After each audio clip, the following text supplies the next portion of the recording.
Spelunky. So, daily challenge isn't ready yet.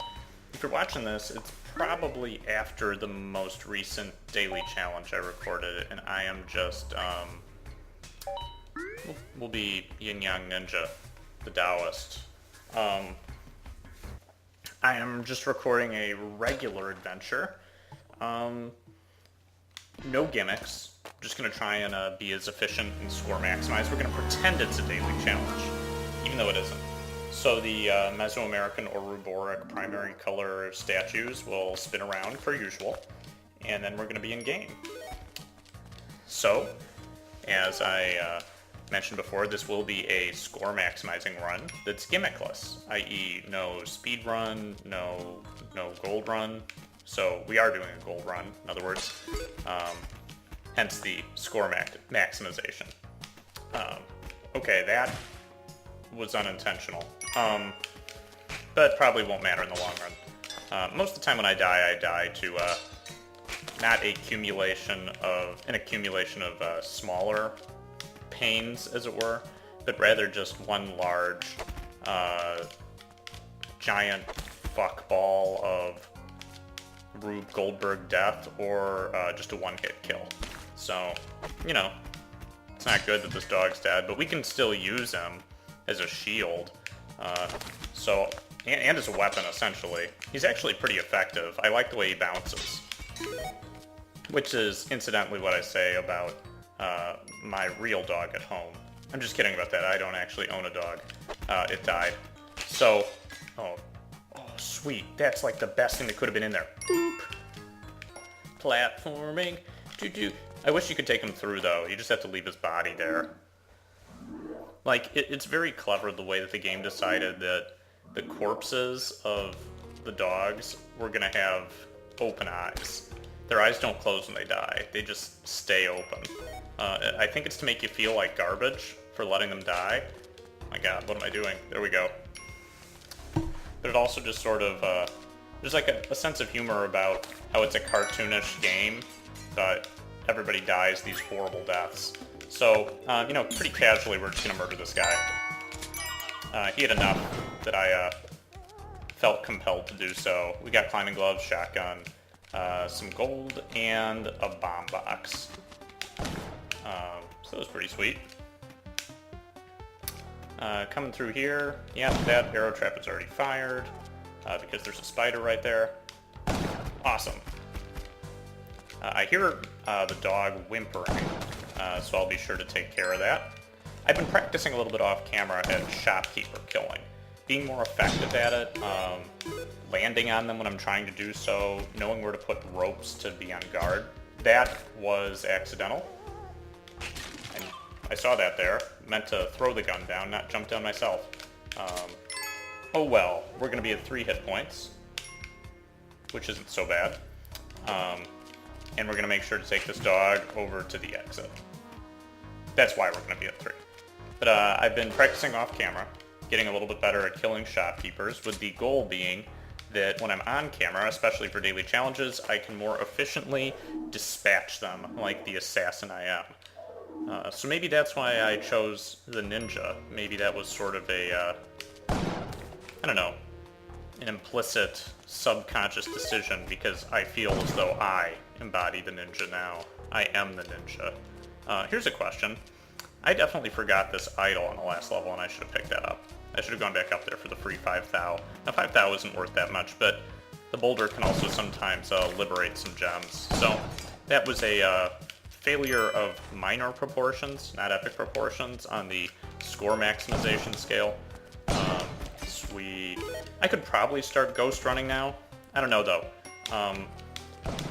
It's always difficult to say when you can do so. When the levels are sort of long and linear like this, when they go back and forth, it becomes a little bit harder to do that because you don't have very many access points to go up and down, and I would need to have to spend a number of the ropes I already have. So I'm not sure that that's the right play. We will definitely go in there to get that dog, though. And to get the gems that are also in there.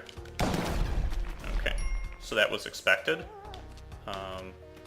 What I'm inclined to do is actually leave the dog here for now. Because I am going to be getting into a fight with a shopkeeper over here, and I don't want that poor guy to get in the way. So we're just going to fire some shots and let physics do its work. And when the music stops, we'll know the battle's over. The music stops. I knew that was there too, and just got stuck in the wall with climbing gloves. That's okay though. We'll stay at this reasonably healthy 2 hit points, I suppose. I will take the shotgun somewhere else, because if I do decide to let the boulder loose, I don't want it to run over both shotguns. That would be terrible. So I'll leave one, like, up here. Cool. I love letting the boulder go. Like, basically, the thing I like most in this world is just physics interactions. So we'll head up here, and let's, you know, spend some ropes for 5,000. Maybe I should have gone for the ghost run after all. Not sure. I feel like I made an okay decision not to, though, because we're only going to have to spend 2 ropes to do this. Maybe sending the boulder out, though, will liberate some gems. We can ghost run with those. Though it looks like we're going to have to make that decision rather quickly. Okay. So let's follow the boulder down. Anything good in its wake? No. Not at all.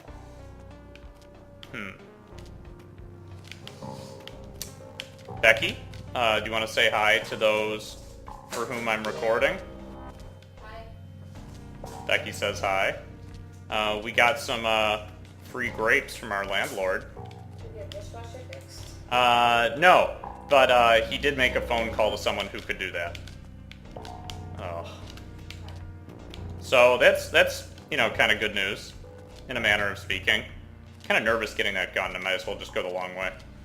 Yeah. Maybe we don't want to go the long way. This ghost is being a big asshole. So come on, buddy. Come on. Yeah, it's just like my own impatience is what does me in with the ghost. Okay, so now we go back up here, and this time we do this better, and pick up our gun, and then we get out of here. Ghost running is the other thing I'm trying to make an effort off camera to get a little bit better at, because I have been sucking in the past. It's a common mode of death for me. The ghost? Yes. Slow. No, that's the problem. The ghost comes when you go too slow. Yeah, I know. I go pretty slow, I'd say. Okay, so we got the Ujedi key on this level, which I'll be sure to follow up on. We got a dog over there. That's fine. So far, nothing shocking about the way this level looks. Toss this downward, and we'll head after it. At least go in that general direction.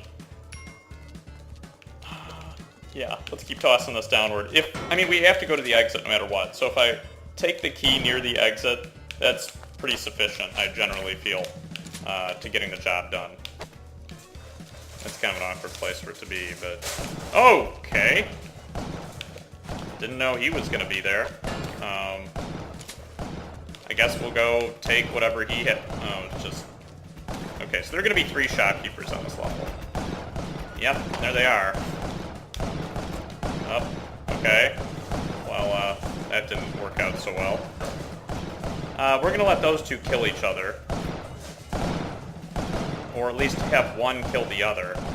And then I'm going to try... Actually, why don't I just try this plan now?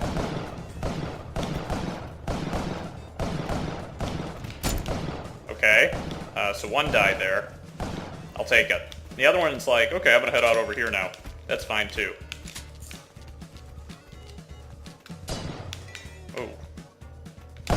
Okay. Nice. Saw some blood. Okay, we got him.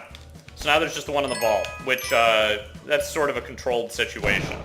As far as I can tell, anyway. We are going to need to, unfortunately, use another bomb to, get into our little, cave cubby here, into our exit. Not sure why I called it a cave cubby. It's more like where that guy is. Okay, so What's the best way to handle this? I think I want to funnel him right through there. And if I do so, I should be able to fire at him from far away. That was a bad bomb placement. Yeah, definitely. Now it's harder to funnel him, too. Yep. It's essential to do everything with precision when you're shopkeeper killing. Right, Beck? I have not been eating the Milky Ways. I have been eating the Starburst fruit-flavored candy corns. They're significantly better for me. Oh, we just screwed up the ghosting. That's gonna now create a major problem. Pretty sure I would eat an equivalent of 2.5 Milky bars.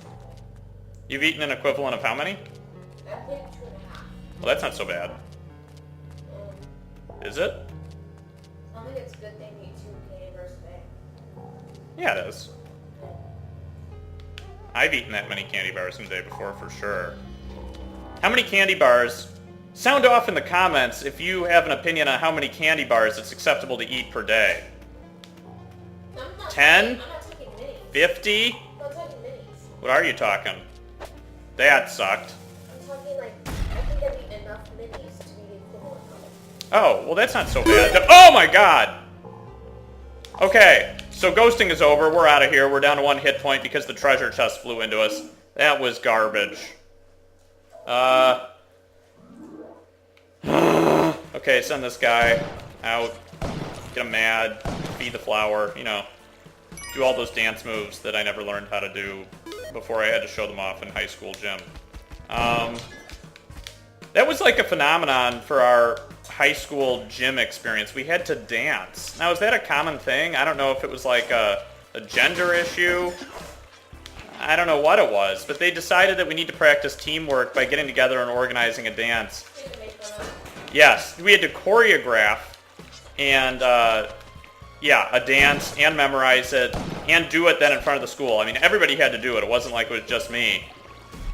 But we also had a, you know, this isn't any offense to someone who has a mental handicap, but we did have a mentally handicapped student my second year of high school PE in our gym class, and he was in our dance group because we were organized alphabetically. And I won't say anything about his name or anything. There's no reason to. It's not like most of you would know who he is anyway, but then therefore knowing his name also doesn't help. Let's just call him Mofo. Mofo is better. So anyway, Mofo, I mean, that's kind of a derogatory term for someone because it means motherfucker, but this guy wasn't really like that. He was a gentleman. It's just he couldn't dance very well, which is fine. And I just remember, like, we had to choreograph. My wife was, like, giggling up a storm. I don't know if she had to watch this. She probably did, but didn't really know me at the time. So the problem with Mofo was that he couldn't remember what he was supposed to do, and also none of us were trained, and what the hell am I supposed to do with this? Okay, hang on, I've got a plan. Okay, we took care of that. It was shitty, but we did it. The issue with Mofo was that Mofo, what am I calling this guy? We'll just call him Mofo, because I can't remember to say Mofo. Ah! Okay, well, we just died. Anyway, so what Mofo did was just spin around in the middle of us as we danced around him. And we had a choreographed thing, and he just sort of kept jumping up and down. And also, he used to tuck his shirt into his underwear. I remember that, too. And so we all had to wear, you know, gym clothes, because, you know, it's gym, and it's like the closest you can get to military if you're, you know, if you're in a suburban area in the Midwestern United States and you haven't joined the military. So anyway, Mofo just is spinning around in the middle, hopping up and down and turning. And frankly, I mean, we were just very happy he wasn't disrupting the dance in any further way, but it's not like we took this very seriously. Like, we were arbitrarily arranged in groups. I mean, alphabetically, but it might as well be arbitrary. Should I spend 3 bombs to get this crate? On the off chance, I would never do this in a daily challenge, but in the off chance that it's a jetpack, I'm doing it right here. So he just spun around in a circle, and we were like, well, you know, it's pretty good, I guess, you know, I mean, we're doing all right with this. And then we got an A- for the dance, I guess we spent 3 bombs to get 3 bombs. That's fine. We got some gold too. We got an A-, and the rationale was, you guys shit. I just said his name. I'll have to go back through and bleep that out. I don't know. I mean... I have to bleep it. Did you have to bleep it? Yeah, you have to bleep it. I'll have to go back through and I'll just be like... It was too... Boop! I'll make like a louder noise and play it over that section. But anyway, to reiterate what I just said in case I just bleeped it out, it was that their comments were like, you get an A- because you should have directed and integrated Mofo better into the dance. And we were like, really? Like, we're friggin' 9th graders, 10th graders. You didn't have special ed degrees. No, none of us had special ed degrees or anything, but we had to, like, choreograph our own dance, and it had to somehow properly, in a way that was respectful, integrate someone who had a serious mental handicap. I mean, and when I say serious, it wasn't like he was dangerous or, you know, I mean, he was participating in school events in general. It just, you know, he didn't grasp the nuances of our dance, and I'm not exactly the most coordinated gentleman around, but, you know, I guess that was where we really failed. It was that, let's see if I can do this right. Nope. Yeah. Can you believe that? Did you sound off in the comments if you guys had to dance in high school gym? Hey, this guy, screw you. Like, it's just, I don't know. I never expected to have to dance in high school gym. It's not like I was offended, because I guess in retrospect it was probably better than exercising. We did very little of that when dancing. I remember my first year, it was like this elaborate dance that we had to plan to Backstreet Boys' Bye Bye Bye. And then the second year, it was to MC Hammer's Hammer Time. Really? And, yeah. And that was the one where we got criticized for not integrating Mofo. Like, I mean, how stupid. Can you believe that? I mean, why did the gym teachers want to do this? Why did they want to have us all dance? Because they didn't help us, nor did they really have to supervise. I remember, like, they all told us to get into our collective groups. Yeah. And then for like an hour and a half, we just were like, what are we supposed to do? And then we're just practicing kind of flailing our bodies and being like, I guess that looks good. Yeah, we don't, it's not like you know any real choreography. And then like, nobody was like, you know, a ballet dancer or did like... I'm sure there were. No, I remember there was a group that included 2 or 3 like people on the dance team, and we were like, what, do they just get an A? Fuck them. That's bullshit. Probably. You know who you are So if you're watching this, which you definitely aren't if you were on our high school dance team. But also the dance was our final exam. Remember? No, we had a final exam too, because it asked questions like, circle the correct answer. How many minutes should you be able to tread water? No. And the correct answer was, until you are rescued. Maybe you weren't there that year, because that would have been my second year. No, for our I do remember a final for one of our years, but one of the years the dance was actually the final. Yeah, well, that would have been my first year and your second year, because they started doing the dance my first year, your second year. I think. Oh, yeah, I'm sorry, yes. Yeah. Yes. Yeah. You know, dancing. It's what you do in gym. Ours was to the great song. This reveals our age, doesn't it? What song? What is it? Voulez-vous coucher avec moi? Lady Marmalade, the remake? Yeah. You're like, it reveals our age. It was the original. Well, the worst part, I mean, but like, of course, no one really knew what it meant. Well, every pop song is about having intercourse with somebody and being in a burlesque show. No, some of them are innocent and like, one day I want to when I'm married with you. This one was definitely...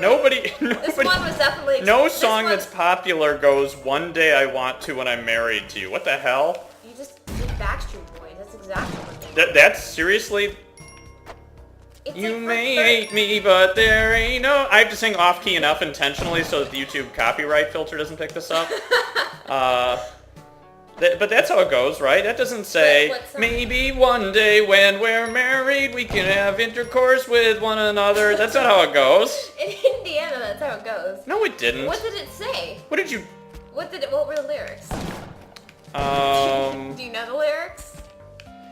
No, I would love to sing it right now. I do remember one where like they were dressed as StarCraft characters Sound off in the comments. Sound off in the comments. If you know the lyrics to the song that AJ's singing, which I couldn't even identify. Yeah.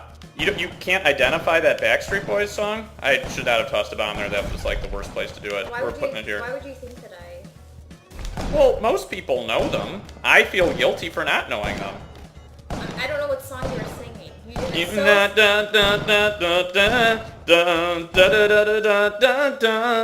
I can't do anymore or else YouTube copyright pretty clearly. Yeah, but you've also got some of the worst intonation I've ever heard. Baby, come on. I know that word. See, it sounds like it might as well be Robin Thicke, whatever that song is. Let me, like, have sex with you now. Stop pressuring me not to, or whatever Baby, come on implies nothing about sex. Voulez-vous coucher avec moi? That's literally saying... Will you come have sex with me in a bed? But in France, it's traditional to have sex in the bathroom counter. So I actually think it's really just about a traditional non-sexual burlesque show. It could just be asking him to platonically go to bed and sleep next to you. Will you sleep next to me? I'm scared. If you just say je me couche, it just means like I'm going to go to bed. Like, or I'm going to bed. Or Well, I go to bed. yeah, I know. It's about people who are tired because they've been at burlesque shows all day, dancing and... There's another word for sexual intercourse in French, I'm sure. I wasn't asking that. Like, the song wasn't explicitly like, will you come have sexual intercourse with me? Can I... Oh my god. I mean, it's as close as it could get, right? Why are there so many of these We're like freaking other arrows? people in our class. Okay. You should mention that these gym classes... I'm not going to mention anything about the gym classes except for mofo. Can you mention the size? They were huge. They were like 200 people, so it wasn't like a 20-person class. Yeah, they were like organized into little clusters of 20 people. God, there's so much gold here. Just arranged alphabetically, essentially. But they... You know something I don't believe that everybody cites as a fact? What? Even my advisor at Harvard cited this as a fact. I said, I don't actually believe that. You just told where you were, by the way. That's okay. Chris actually did in an earlier video. I know, I feel pretty disgusting about it too, but I didn't mean to just say it, but I did. Anyway. You've revealed a lot more about my life now too. Thank you very much. But he cited this fact one time, and I don't actually believe that it's true, and I said, I don't actually believe that's true, and he goes, yeah, it might not be, but the point still stands. And that's true. The point did still stand, but the point isn't relevant. The fact is, no! The fact itself is relevant. I haven't even said the fact yet. I'm getting to the fact that everybody cites to be true, but I don't actually believe to be true. Okay. What it is that, like, Inuit languages have 50 million words for snow. I don't believe that that's true. I have never heard that before. Well, it's probably because it's bullshit. I think it's bullshit. Inuit? Eskimos. Yes. Have you heard of them? Yes. Mr. Pointy is gonna have an appointment with that guy. I just don't understand how you would know that. Like, I mean, I guess after a substantial period of time, like, maybe it's just, I mean, how's their language based? You know, I don't know. I think it's an agglutinative language, but I'm sure that there's an entire set of language complexes that they... I'm sure there's an entire way of explaining Why did I do that? I just felt like compelled to throw an arrow out of joy. Pure joy of watching one fly. You don't think I see him? Want all that sweet gold? We gotta get out of here. Don't be greedy. I lost all my confidence when I arbitrarily threw an arrow at myself. But yeah, do you guys really believe that... No, there's a way of explaining that makes sense. They don't just have randomly, like, 1,000. I don't know, it's like 50 words for snow, 12 words for snow, it doesn't matter. However many it is, I bet it's less than that. Whatever is the commonly cited number of words for snow, I mean, I'm sure that there are different expressions used to describe... I guess you can't say it on camera, but... No one told me. Just mouth to me the professor that... No, he didn't inform me of that fact. What did he say? No, I don't remember that point. What I said was the original point still stood, but it's not relevant to the current discussion. We were talking about, I don't know, pragmatism or something. I don't know. Oh my god. Later you're going to have to tell me which professor in particular decided to cite that fact in a relevant way. No, during a conversation you were having? It actually was... Sense, because that's pretty shocking. It actually was relevant. Was it? Yes. The point I'm trying to make is not that it wasn't relevant. because it was like, you know, it's like when people say this, that Inuits have 100 million words for snow, whatever. You said it that way? No, well, something like that, yeah. And I was like, I don't really believe that. Oh, he recorded it as somebody else saying that. Well, I don't know if that's true. I don't know if he did that. I may have said that wrong. Oh. I don't know what he said. What's not important is what he said. What is important is that I've heard that fact cited many, many times. How do I get in there? I'm going this way. How do we get on this topic? I switched to it randomly because it was something that was bothering me. Oh, God. Because somebody you respected said something that doesn't make any sense? No. Why you... No. I'm just curious. This is a commonly cited fact. Get out of there. I know how to get out of there. Oh, now I'm dead. That was my fault. I told you to get out. Well, you were worried about something I wasn't worried about. Anyway. How do you know? I was worried that you were going to die. It's pretty general. Well, right, that's too generic. You were worried I was going to die from the tiki trap. That's true. In a roundabout sense, you kind of did. No. Yeah. It doesn't count as... Oh! This entire game... I'm on tilt. The way you die in this game is like Rube Goldberg. Yeah, but that one was just asinine getting shot by a shopkeeper. Oh, fuck me. I'm sure it was motivated by something else that happened. That was because you were there with the tiki trap. AJ with the tiki trap in the jungle. That was the clue setup. Anyway, the point is, that's a commonly cited fact. I am not the first one to have mentioned that. My advisor was not the first person to have mentioned that. And... You've already made that clear. Yes, but it's commonly cited, and what strikes me as probably not true about it is just that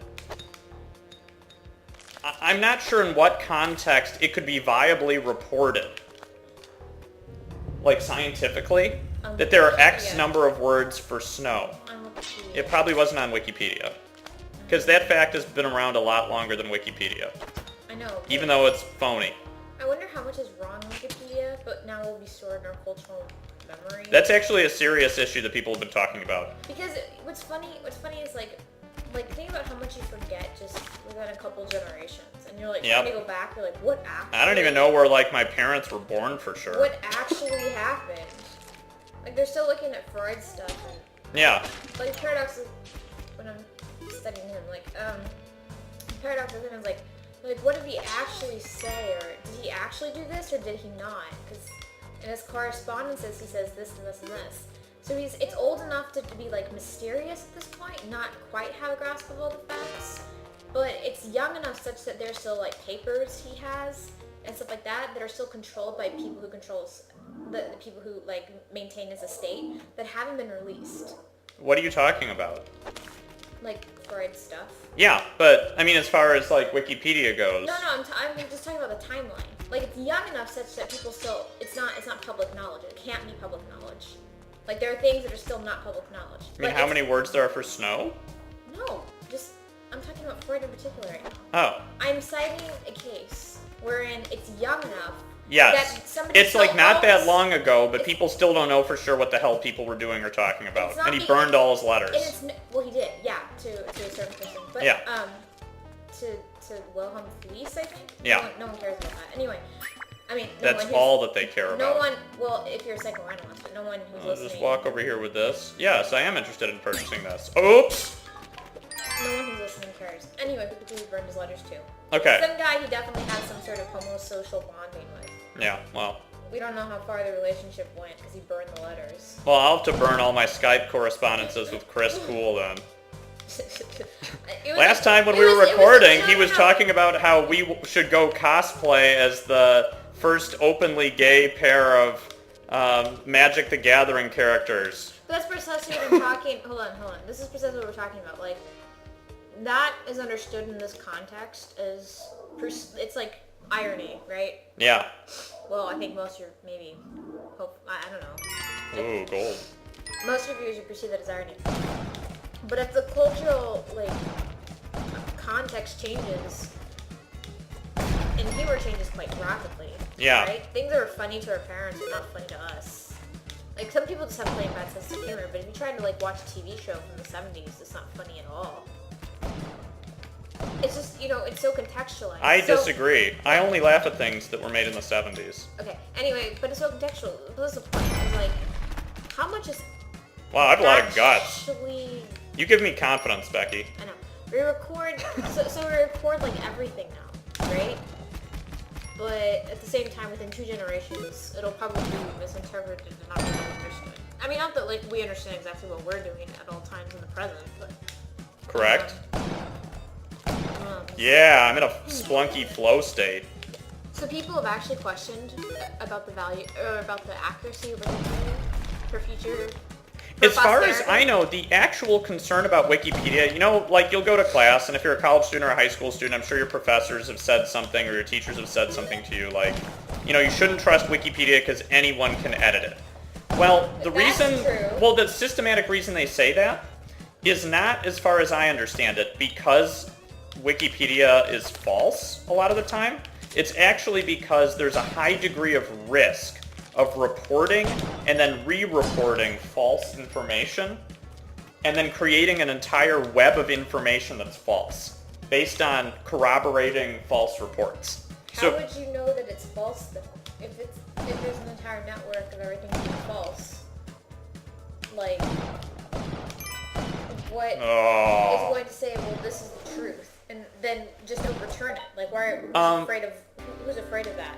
Who's afraid of that? Like, I mean, like, honestly, like, what's going to happen if there's an entire network that's perpetuated for a generation where we thought this was the case and it's not actually the case? There have been situations found where there is well-known information, but when journalists or scholars or others look around and they see something false in Wikipedia when they have substantial evidence to the contrary, they then also check other corroborating websites and papers that have cited Wikipedia or that have, even though they don't do so openly, that appear to have cited it, and note that it seems that people have quoted this false information with enough breadth in the information superhighway that is the World Wide Web to provide a false sense of corroboration for something that they actually know not to be true.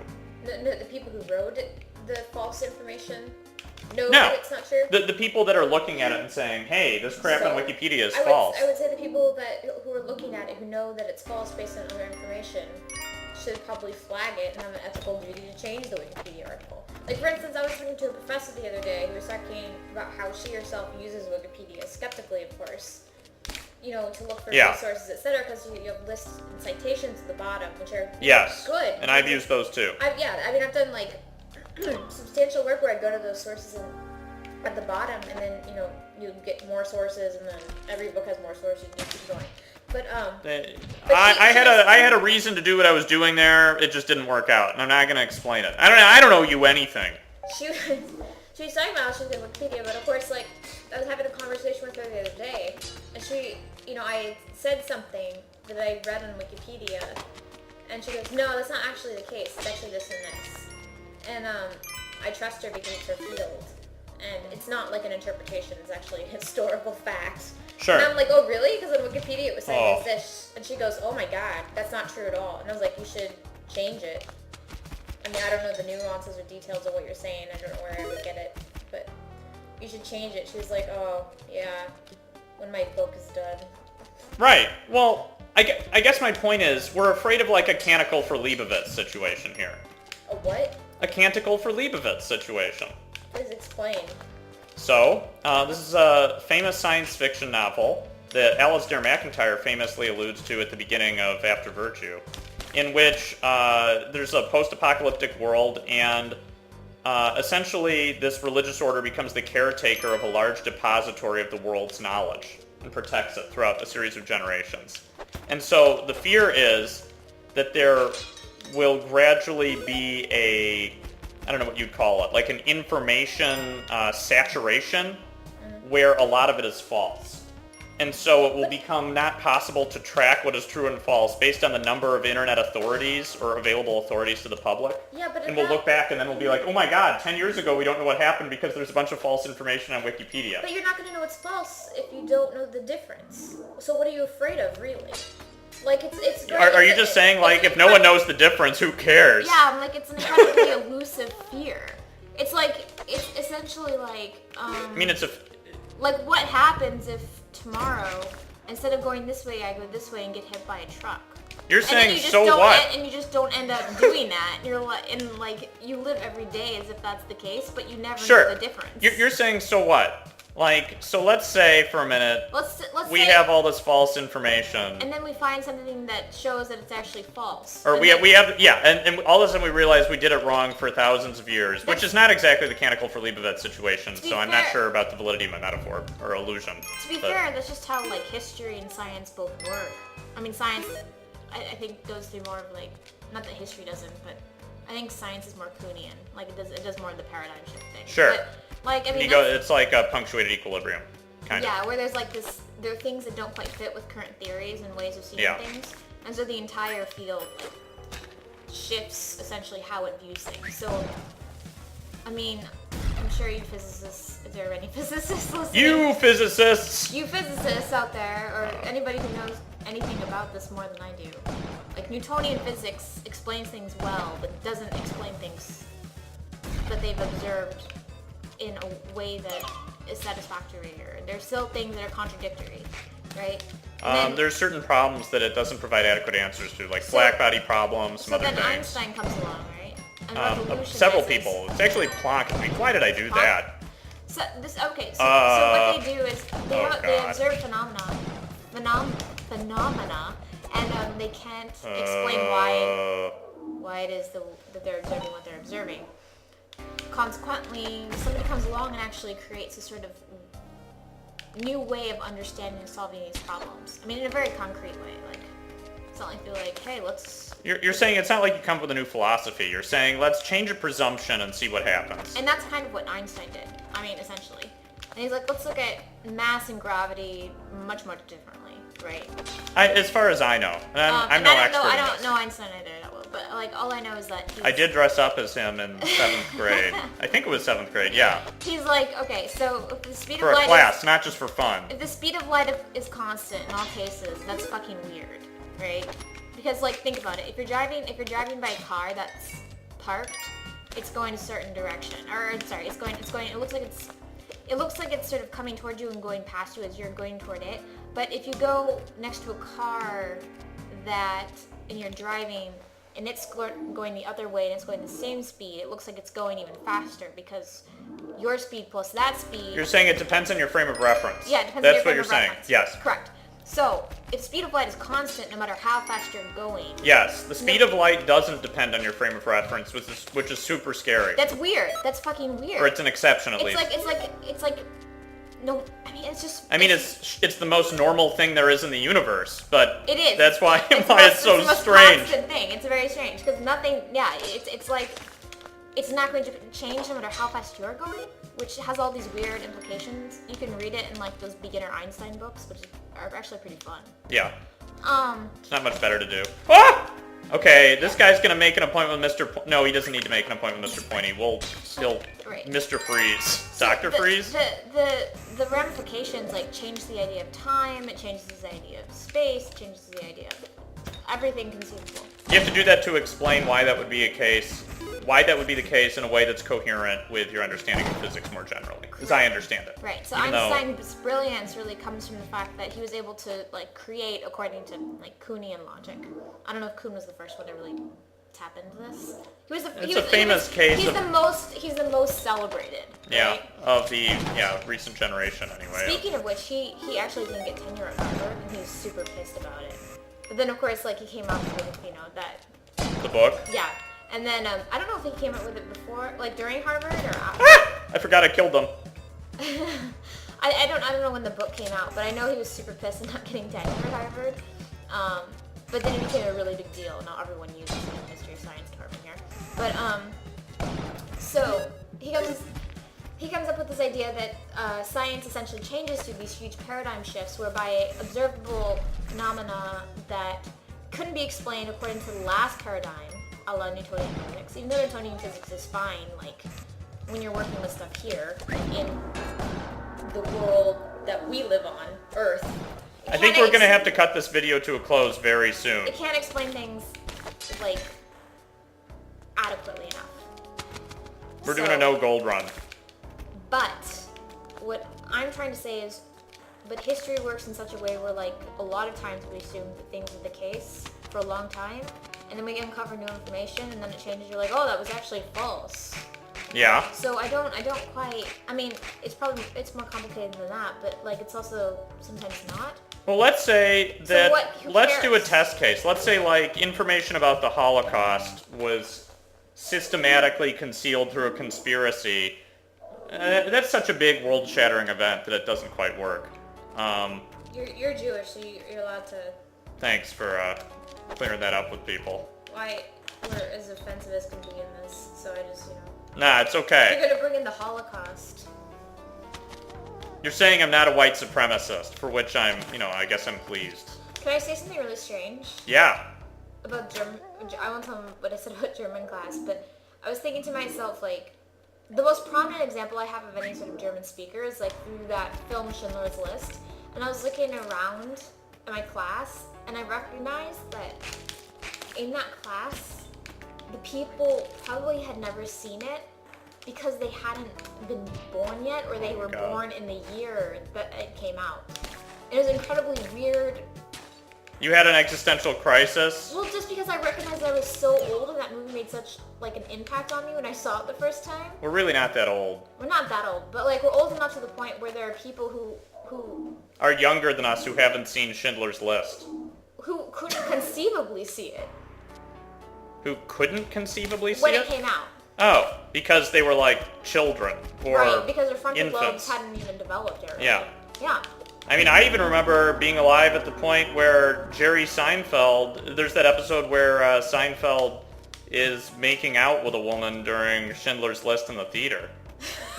Which is a pretty clever concept that I didn't understand at the time. But you're gonna like completely... Yeah, I missed the point because I didn't understand that making out during a movie was like a faux pas thing. Okay, to go to back like to a meta arc. That's what I mean by humor being so contextual that it gets lost between generations. Yes. Like the Dick Van Dyke Show is not funny. Yeah, but there's a different thing. Like, if you understood the context or reference, maybe it would be funny. It would be okay. Like, if you understood what Schindler's List is, it could be funny. No. What I didn't understand as a kid wasn't Schindler's List. What you would understand is that it was a serious film when you were making it. You wouldn't understand what it was like to sort of be in that position. Ah, I got gold and I fell on it. Where it came out and then... Fuck. You wouldn't understand what it was like to sort of be in that cultural moment. And so you're not going to fully understand the comedy. It wouldn't really make sense to you. Right. But it's also I don't know, that's what I'm trying to say. Well, like, I don't know, I can watch Charlie Chaplin and I'm like, it's satire and slapstick. But that's different than me just not getting a reference to, we're in the worm level, by the way. I guess you guys have never seen this. I never said it wasn't because, I never said that you wouldn't it's get the over. reference. Why did you do that? Well, it wasn't intentional. We gotta turn this one off so this file size stays reasonable. I will see you guys next time, probably for the daily challenge, which starts in an hour and 15 minutes.